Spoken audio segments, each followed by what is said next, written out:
चलिए इसमें हम लोग स्टार्ट करेंगे एनसीईआरटी का या फिर आप कह सकते हो आरडी शर्मा का, दोनों का कंबाइन थ्योरी ले रहे हैं। हम आपको पहले भी बता चुके हैं कि जब थ्योरी जो हम बताते हैं वो हर बुक का लगभग रहता है ताकि हर बुक का क्वेश्चन बन जाए आपसे, ठीक है। तो अब जो है क्लास 12 का एप्लीकेशन ऑफ डेरिवेटिव्स में एनसीईआरटी का जो है चैप्टर नंबर 6.2 है और आरडी शर्मा का चैप्टर नंबर 17 है और चैप्टर का नाम है इंक्रीजिंग एंड डिक्रीजिंग फंक्शन। इसमें हम लोग थ्योरी और प्लस कॉन्सेप्ट दोनों को इस वीडियो में एनालाइज करेंगे, ठीक है। दोनों चीज़ को इस वीडियो में एनालाइज करेंगे। सबसे पहली बात कि इंक्रीजिंग फंक्शन होता क्या है, किसे कहते हैं इंक्रीजिंग फंक्शन। तो हम 3-4 ग्राफ आपके सामने बनाएंगे, ठीक है। नाम से ही क्लियर है कि इंक्रीजिंग का मतलब होता है बढ़ते रहे, ठीक है, कभी घटे नहीं। इंक्रीजिंग का मतलब कभी घटे नहीं। अभी ये भी कह सकते हैं बढ़ते रहे के जगह पे हम कहेंगे कभी घटे नहीं, कभी घटे नहीं, ऐसे बोल सकते हैं। स्ट्रिक्टली एक इंक्रीजिंग होता है, एक वर्ड होता है स्ट्रिक्टली इंक्रीजिंग,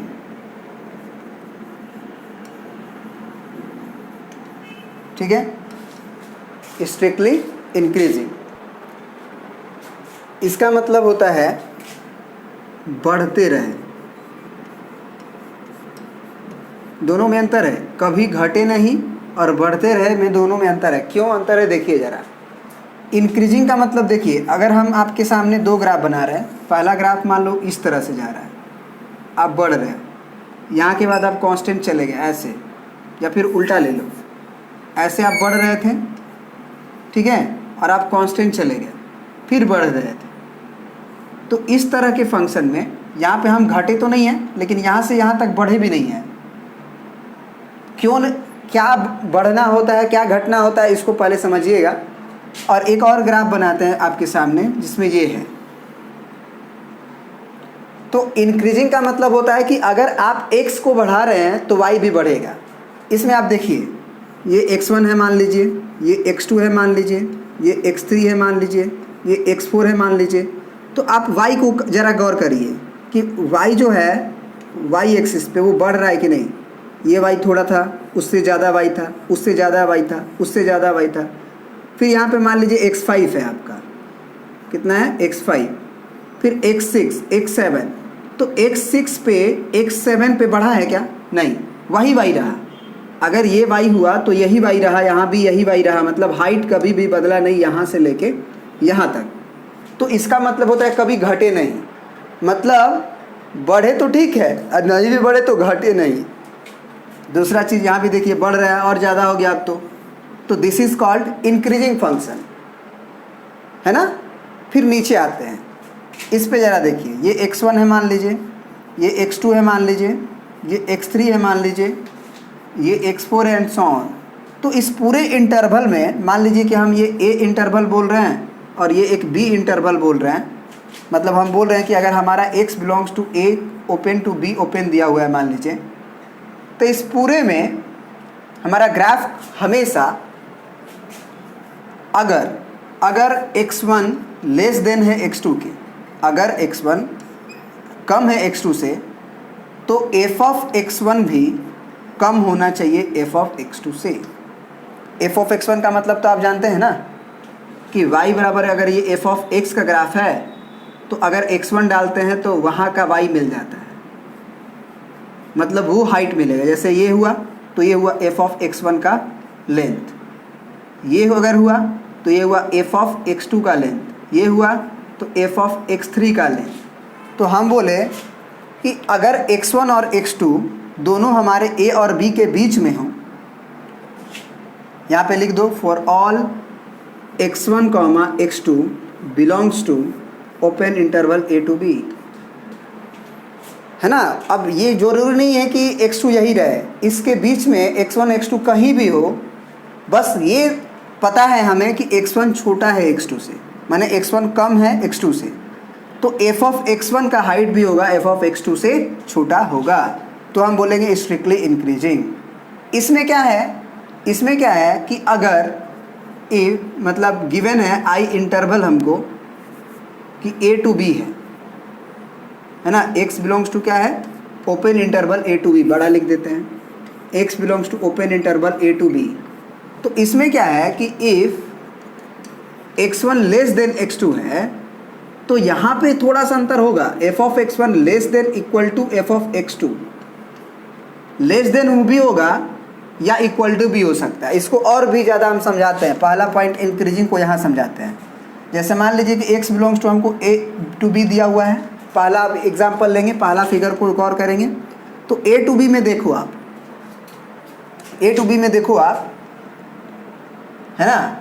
पहले तो ये माइंड सेट एक बना लो कि इंक्रीजिंग का मतलब होता है कि अगर x बढ़ रहा है तो y भी बढ़ेगा, मतलब हम उड़ रहे होंगे आसमान की तरफ, तो इंक्रीजिंग बोला जाता है या स्ट्रिक्टली इंक्रीजिंग बोला जाता है। माने लेफ़्ट टू राइट जाना है, ये ध्यान रहे, लेफ़्ट टू राइट जाना है तो उड़ रहे हैं ऊपर की तरफ, है ना, तो हम लोग बोलते हैं इंक्रीजिंग टाइप। तो अब मान लो हम बोलते हैं कि x belongs to a to b, और यहाँ पे बोलते हैं कि if x1 less than x2 for all x1 x2 belongs to a to b, then f of x1 less than equal to F of x2। ये यहाँ पे equal to भी लगा है, जबकि स्ट्रिक्टली इंक्रीजिंग में यहाँ इक्वल टू नहीं लगा हुआ है। तो यहाँ क्यों इक्वल टू लगा है ज़रा देखना। जैसे x1 x2 तो हम बहुत ज़्यादा ये सब ले लिए, मत लो, बस ये एक एंड पॉइंट a ले लो और यहाँ का एंड पॉइंट b ले लो।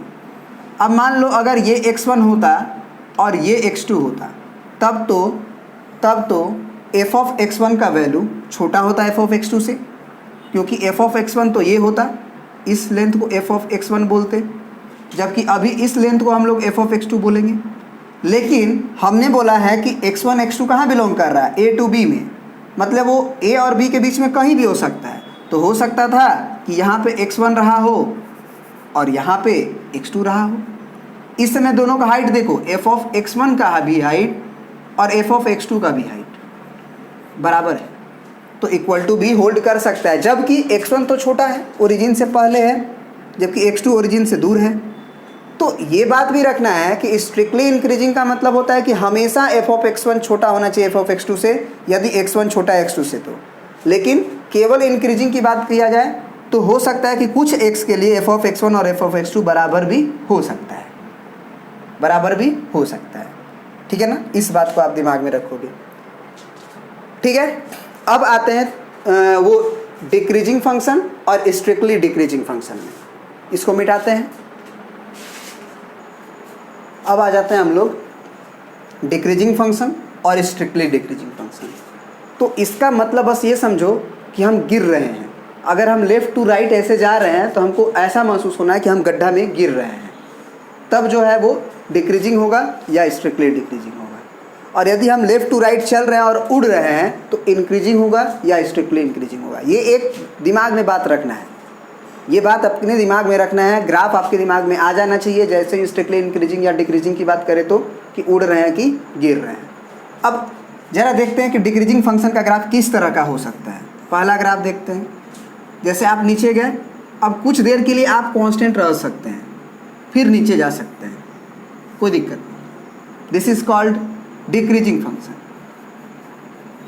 आपने मतलब आप लिख सकते हैं बढ़ना नहीं है, बढ़ना नहीं है, लेफ़्ट टू राइट जाते समय घटना ही, बढ़ना नहीं है मतलब क्या, कांस्टेंट रह सकते हैं। बढ़ना नहीं है मतलब कांस्टेंट रह सकते हैं, बस बड़ा नहीं होंगे, घट सकते हैं तो ठीक है, लेकिन बढ़ना नहीं है। और अब आता है स्ट्रिक्टली डिक्रीजिंग में, इसमें तो आपको या तो ये ग्राफ मिलेगा या फिर ये ग्राफ मिलेगा या फिर एक कांस्टेंट ग्राफ ये मिलेगा, इस तरह का, ये तीनों।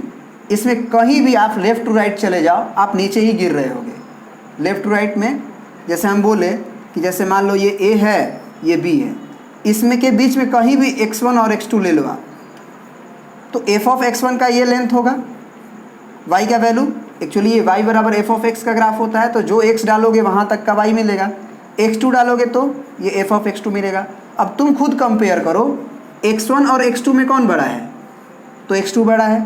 जबकि f ऑफ x1 में और f ऑफ x2 में कंपेयर करो तो f ऑफ x1 का हाइट तो यहाँ से लेके यहाँ तक है, जबकि f ऑफ x2 तो छोटा है, तो अब पलटना पड़ेगा इनइक्वालिटी। तो डिक्रीजिंग फंक्शन में यही होता है कि x1 छोटा होगा x2 से तो f ऑफ x1 बड़ा हो जाएगा। यही कारण है कि लेफ़्ट टू राइट जब जाते हैं हम लोग तो हम गड्ढा में गिरते हैं, माने हम x को बड़ा जब पाते हैं तो y छोटा मिल जाता है, तभी तो गड्ढा में गिरेंगे। तो दिस इज कॉल्ड, अगर इस तरह का हो तो स्ट्रिक्टली डिक्रीजिंग फंक्शन। इसमें क्या है कि मान लेते हैं कि ये a पॉइंट है वाला, हमारा b पॉइंट है, a और b के बीच में हमारा x1 x2 लाई कर रहा है। तो इसमें क्या होगा कि यदि x1 छोटा है x2 से, इसके बीच में कहीं भी x1 x2 हो सकता है, यहाँ भी x1 हो सकता है, यहाँ भी x2 हो सकता है, या यहीं दोनों x1 और x2 हो सकता है। तो यहाँ पे क्या होगा कि f ऑफ x1 का जो वैल्यू होगा वो या तो f ऑफ x2 से छोटा होगा या बराबर भी हो सकता है। For all x1, x2 belongs to a to b, माने a और b के बीच में ही x1 x2 आना चाहिए। वो बराबर क्यों हो सकता है? क्योंकि अगर x1 x2 यहाँ हुआ तो ये f ऑफ x1 और ये f ऑफ x2 बराबर हुआ, जबकि यहाँ x1 हुआ मान लो और यहाँ पे x2 हुआ मान लो, यहीं पे चलो ना, यही x2 दिख रहा है ना, तो यहाँ पे f ऑफ x1 में क्या हुआ कि वो बड़ा निकल चुका है f ऑफ x2 से, क्योंकि f ऑफ x2 का तो हाइट यही है, जबकि f ऑफ x1 का हाइट ये है ना। तो ये बात आपको समझ में आना चाहिए कि इक्वल टू भी लग सकता है डिक्रीजिंग फंक्शन में, जबकि स्ट्रिक्टली डिक्रीजिंग फंक्शन में यदि x1 छोटा है x2 से तो f ऑफ x1 भी बड़ा हो जाएगा, इनइक्वालिटी पलट जाता है f लगाने पे। तो ये भी याद रखोगे कि डिक्रीजिंग फंक्शन में x का इंटरवल अगर दिया हो और जब हम f लगाते हैं और हमको पता है कि फंक्शन डिक्रीजिंग है तो इनइक्वालिटी का डायरेक्शन को पलट दिया जाता है। या उल्टा भी सही है कि अगर हमको पहले से पता हो कि f ऑफ x1 बड़ा है f ऑफ x2 से, पहले से ये पता हो और ये पता हो कि हमारा जो फंक्शन f है वो एक डिक्रीजिंग फंक्शन है, घटने वाला फंक्शन है, तो हमको क्या समझना पड़ेगा कि जब हम f को हटाएंगे तो इनइक्वालिटी पलटेगा। ये भी बात पता होना चाहिए। यहाँ पे लिख लेना for all x1, x2 belongs to a to b, जहाँ पे a टू b क्या है तो x belongs to a to b ही दिया गया है, इसी में आपको स्ट्रिक्टली इंक्रीजिंग स्ट्रिक्टली डिक्रीजिंग बताना है। तो ये तो रहा फंक्शन के अकॉर्डिंग, लेफ़्ट टू राइट जाने के अकॉर्डिंग। अब इंक्रीजिंग और डिक्रीजिंग का डिसीजन हम लोग फर्स्ट ऑर्डर डेरिवेटिव टेस्ट से भी देखें। dy/dx के कंपैरिजन से कैसे हम डिसाइड करते हैं कि फंक्शन इंक्रीजिंग है कि डिक्रीजिंग है, ठीक है ना।